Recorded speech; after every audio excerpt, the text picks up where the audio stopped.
നമ്മുടെ മനസ്സ് അനാവശ്യങ്ങൾക്ക് കൊടുക്കാനുള്ളതല്ല. പ്രത്യേകിച്ചും എന്റെ യുവാക്കളോട്, ചെറുപ്പക്കാരോട്, യുവതികളോട്, കൗമാരപ്രായമുള്ളവരോട്, വിദ്യാർത്ഥിനികളോട് പറയട്ടെ, എന്റെ പെങ്ങന്മാരെ, അനുജന്മാരെ, നമ്മുടെ മനസ്സ് മദീനയിലേക്കങ്ങ് തിരിഞ്ഞാൽ എന്തൊരാനന്ദമാണ്, എന്തൊരാഘോഷമാണ്, എന്തു രസമാണ്. ആരെയാണ് സ്നേഹിക്കുന്നത്? അല്ലാഹുവിന്റെ ഹബീബിനെയാണ്, സല്ലല്ലാഹു അലൈഹി വസല്ലമ തങ്ങളെയാണ്. ആരെയാണ് സ്നേഹിക്കുന്നത്? നാളെ മരണത്തിന്റെ സമയത്ത് വന്ന് നമ്മൾക്ക് ആനന്ദം നൽകാൻ പറ്റുന്ന നബിയാണ് മോളെ. ആരെയാണ് സ്നേഹിക്കുന്നത് അറിയുമോ? ഹബീബായ തങ്ങളെ മനസ്സിരുത്തിയങ്ങ് സ്നേഹിച്ചാൽ ഈ ലോകത്തോട് വിട പറയുന്ന നേരത്ത് അവിടുത്തെ ചിരിക്കുന്ന മുഖം കാണാം. അല്ലാ, അങ്ങനത്തൊരു മരണം ഞങ്ങൾക്ക് നീ നൽകണേ റഹ്മാനേ. നിന്റെ ഹബീബായ തങ്ങൾ ചിരിച്ചുകൊണ്ട് നിൽക്കുന്നത് കണ്ട് മരിക്കാൻ കഴിഞ്ഞാൽ പിന്നെ ഞങ്ങൾക്ക് ബേജാറില്ല. അങ്ങനെ ഒരു മരണം ഞങ്ങൾക്ക് നൽകണേ റഹ്മാനേ. ഞങ്ങൾ ചെയ്തു പോയ പാപങ്ങളുടെ കാരണമായി അത്തരം നിഅമത്തുകൾ ഞങ്ങൾക്ക് തടഞ്ഞുകളയല്ലേ റഹ്മാനേ.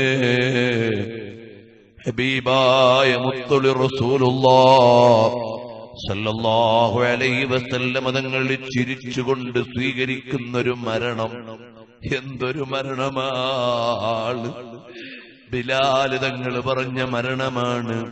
വദന്നൽ ഖല്ലഹിബാ മുഹമ്മദൻ വഹിസ്ബാ. ഞാൻ മരിക്കാൻ പോവുകയാണ്. എന്റെ ഈ മരണം റസൂലുള്ളാഹി തങ്ങളെ കാണാനുള്ള യാത്രയാണ്, അവിടുത്തെ കൂട്ടുകാരെ കാണാനുള്ള യാത്രയാണ്. നാളെ ആളുകൾ കൊണ്ടുവന്ന് പള്ളിക്കാട്ടിൽ ജനാസ വെക്കും. മരിച്ചു കഴിഞ്ഞാൽ പിന്നെ വാപ്പാന്റെ പേര് പറയാൻ മക്കളില്ല, മക്കളുടെ പേര് വാപ്പാന്റെ പേര് പറയാൻ നാട്ടുകാരില്ല. കഴിഞ്ഞ ദിവസം ഞാനൊരു ജനാസ നിസ്കാരത്തിന് കൂടി. ഇമാം ഇങ്ങനെ പറയുന്നുണ്ട്, ഈ മയ്യത്തിന് ഈ മയ്യത്തിന് ഈ മയ്യത്തിന്. ഖൽബിങ്ങനെ പൊടിയുകയാണ്. അല്പസമയം മുമ്പ് വരെ എത്രയാള് ആദരിച്ചൊരു വ്യക്തിയാണ്. ഇപ്പോൾ ഇമാം ഇങ്ങനെ അടിക്കടി പറയുന്നു, മയ്യത്ത് മയ്യത്ത് മയ്യത്ത്. എന്റെയും ഹാലിങ്ങനെ തന്നെയാണല്ലോ, നമ്മുടെ എല്ലാവരുടെയും അവസ്ഥ ഇതാണല്ലോ.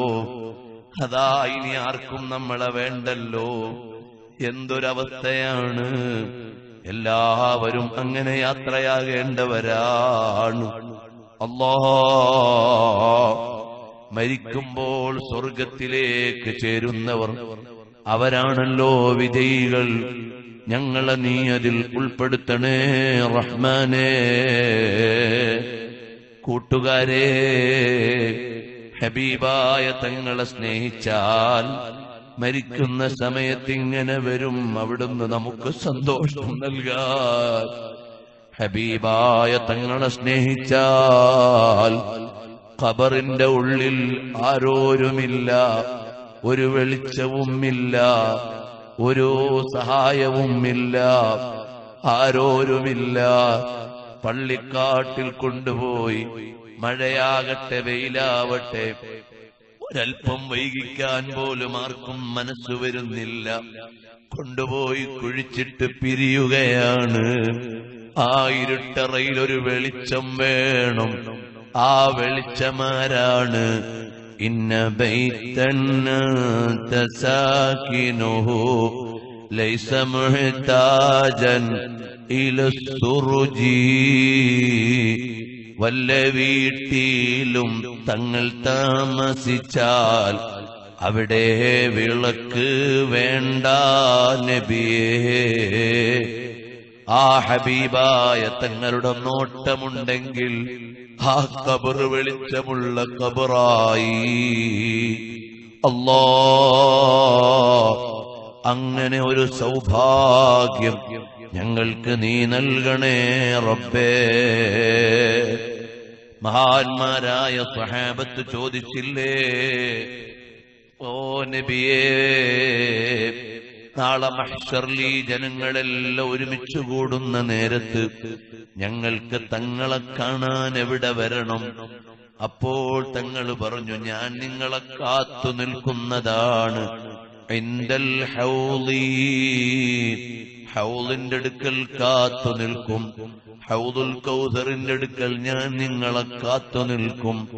ചോദിച്ചു, നബിയേ, അവിടുന്ന് കാണാനായില്ലെങ്കിൽ പിന്നെ എവിടെയാണുണ്ടാവുക?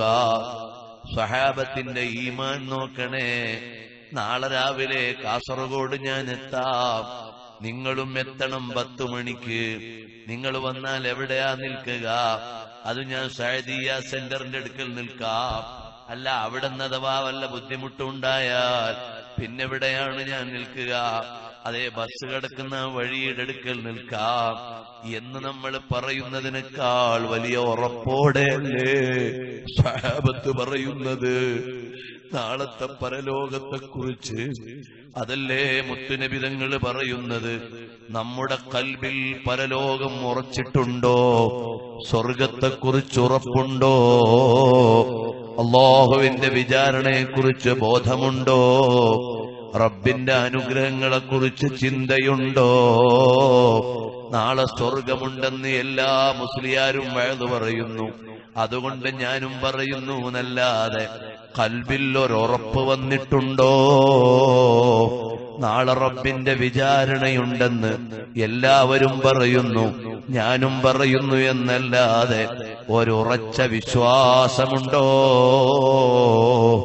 ഞാൻ എന്നോട് ചോദിക്കട്ടെ, നിങ്ങളും ഒന്ന് ചോദിച്ചു നോക്ക്, എന്റെ കൽബിൽ ഉറപ്പ് വന്നിട്ടുണ്ടോ? സ്വഹാബത്ത് ഉറച്ചു വിശ്വസിച്ചു പോയി. അതുകൊണ്ടാണ് അവരുടെ ചോദ്യം, അല്ല ഹബീബായ തങ്ങളെ, ആ ഹൗദ് കണ്ടില്ലെങ്കിൽ പിന്നെ എവിടുന്ന് കാണാൻ പറ്റും? ഇൻദൽ മീസാൻ,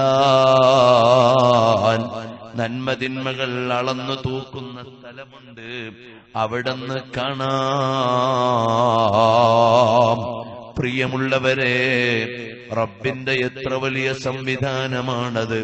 ലോകത്ത് പലതും അളക്കാൻ പല പല സംവിധാനങ്ങളല്ലേ? ഭാരമളക്കാൻ തുലാസുണ്ട്, കലോറി അളക്കാൻ സംവിധാനമുണ്ട്, ഊഷ്മാവളക്കാൻ മീറ്ററുണ്ട്. അതുപോലെ എന്തെല്ലാം മീറ്ററുകളാണ്! ഡിജിറ്റൽ സംവിധാനമാണ്. റബ്ബിന്റെ അടുക്കൽ ചെല്ലുമ്പോൾ അവന് നിമിഷം കൊണ്ട് അമലളക്കാനുള്ള സംവിധാനമുണ്ട്. ഇന്ന് ആ ഈമാൻ ഉറക്കാൻ പറ്റും. കാരണം എന്താണ്? ലോകത്തെന്തിന്റെ എല്ലാം അളവാണ്. ആ അളവ് നോക്കാനുള്ള മീറ്ററാണ്. ഞാനിപ്പോൾ സംസാരിക്കുന്ന ശബ്ദത്തിന്റെ അളവ് അവർക്ക് വേവുകൾ അളക്കാനുള്ള കമ്പ്യൂട്ടർ എന്റെ മുമ്പിലുണ്ടാവാം. എത്ര ഡെസിബെല്ലാണെന്ന് നോക്കാനുള്ള സംവിധാനം ഇതാ ആംപ്ലിഫിക്കേഷനോട് ചേർത്ത് വെച്ചിട്ടുണ്ടാവാം. ഇതുപോലെ എന്റെ ശരീരത്തിന്റെ ഊഷ്മാവളക്കാൻ, അന്തരീക്ഷത്തിന്റെ ഊഷ്മാവളക്കുന്ന മീറ്ററുകൾ നിങ്ങളുടെ കയ്യിലെ റിസ്റ്റ് വാച്ചിൽ വന്നിട്ടില്ലേ? മൊബൈലിൽ വന്നിട്ടില്ലേ? നിങ്ങൾ മൊബൈൽ കയ്യിൽ വെച്ചിട്ട് എത്ര കിലോമീറ്റർ നടന്നൂന്ന് നിങ്ങളുടെ മൊബൈൽ രേഖപ്പെടുത്തുന്നില്ലേ? അപ്പോഴെത്ര കലോറി ഊർജമാണ് നിങ്ങൾ പുറന്തള്ളിയതെന്ന് മൊബൈല് പറയുന്നില്ലേ? എന്തെല്ലാം മീറ്ററുകളാണ്! റബ്ബിന്റെ അടുക്കൽ മീറ്ററുണ്ട്. ആ മീറ്റർ എന്തിനുള്ളതാണ്? ഹസനാത്ത് സയ്യിആത്ത് തൂക്കാനുള്ളതാണ്. നമുക്ക് 2 തട്ടിയും 1 കിലോ ത്രാസും ഒന്നും ആലോചിക്കേണ്ടതില്ല. റബ്ബിന്റെ സംവിധാനം എത്ര വലുതാണ്! ഫാസ്റ്റ് ട്രാക്ക് സ്റ്റിക്കർ ഒട്ടിച്ച കാറ് അതാ ടോൾ ബൂത്തിലൂടെ കടന്നു പോകുമ്പോൾ ഈ ഇന്ത്യയിലുള്ള ഒരുപാട് ബാങ്കുകളുണ്ട്. സാറ്റലൈറ്റ് വഴി ഇയാളുടെ അക്കൗണ്ടുള്ള ബാങ്കിൽ നിന്ന് ആ കമ്പനിയുടെ അക്കൗണ്ടിലേക്ക് ടോൾ ഫീസ് നിമിഷം കൊണ്ട് മാറുന്നില്ലേ? റബ്ബിന്റെ അടുക്കൽ പിന്നെ അളക്കാൻ പ്രയാസമുണ്ടോ? ആലോചിച്ചു നോക്കൂ. ഈമാൻ ഉറക്കേണ്ട കാലമാണിത്, ഈമാൻ കുറയേണ്ട കാലമല്ല. 60 കിലോമീറ്റർ സ്പീഡിൽ പാസ് ചെയ്താലും ഫാസ്റ്റ് ട്രാക്ക് സ്റ്റിക്കർ ക്യാച്ച് ചെയ്തു പോയി ബാങ്കിലെ അക്കൗണ്ടിൽ നിന്ന് കമ്പനിയുടെ അക്കൗണ്ടിലേക്ക് തുക നീങ്ങിപ്പോയി. അതേ നിമിഷം തന്നെ എന്റെ മൊബൈലിലേക്ക് മെസ്സേജ് വന്നുപോയി. അതുപോലെ റബ്ബിന്റെ സംവിധാനത്തിലൂടെ പോകുമ്പോ ഫരീഖും ഫിൽ ജന്നതി വഫരീഖും ഫിസ് സഈർ അടയാളപ്പെടുത്താൻ സമയം വേണ്ട. സമയത്തിന്റെ അധികാരിയായ റബ്ബാണ്. ഇരിക്കട്ടെ, പിന്നെ എവിടുന്ന് കാണാം നബിയേ? മീസാനിന്റെ അടുക്കൽ കണ്ടില്ലെങ്കിൽ എവിടെയാണ്? സിറാത്തിന്റെ അടുക്കൽ നിന്ന് കാണാം. സിറാത്തിന്റെ അടുക്കൽ നിന്ന് കണ്ടില്ലെങ്കിലോ അവിടുന്ന് ഏതായാലും നമ്മൾ കണ്ടുമുട്ടും. കാരണം ആരാണ് മുത്തുനബി തങ്ങൾ?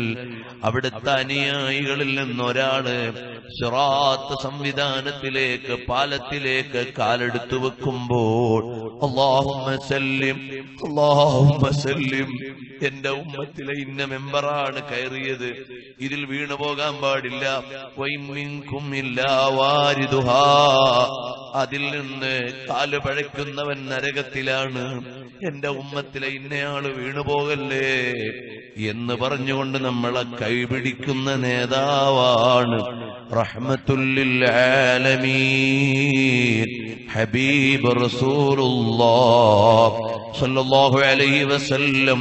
അതുകൊണ്ട് ആ ഹബീബായ തങ്ങളെ ഉള്ളറിഞ്ഞ് സ്നേഹിക്കണം, ഖൽബറിഞ്ഞ് ഇഷ്ടം വെക്കണം, മനസ്സ് നിറഞ്ഞ് സ്വലാത്തു ചൊല്ലണം. അല്ലാഹ് ഞങ്ങൾക്കതിനുള്ള സൗഭാഗ്യം നീ നൽകണം റഹ്മാനേ.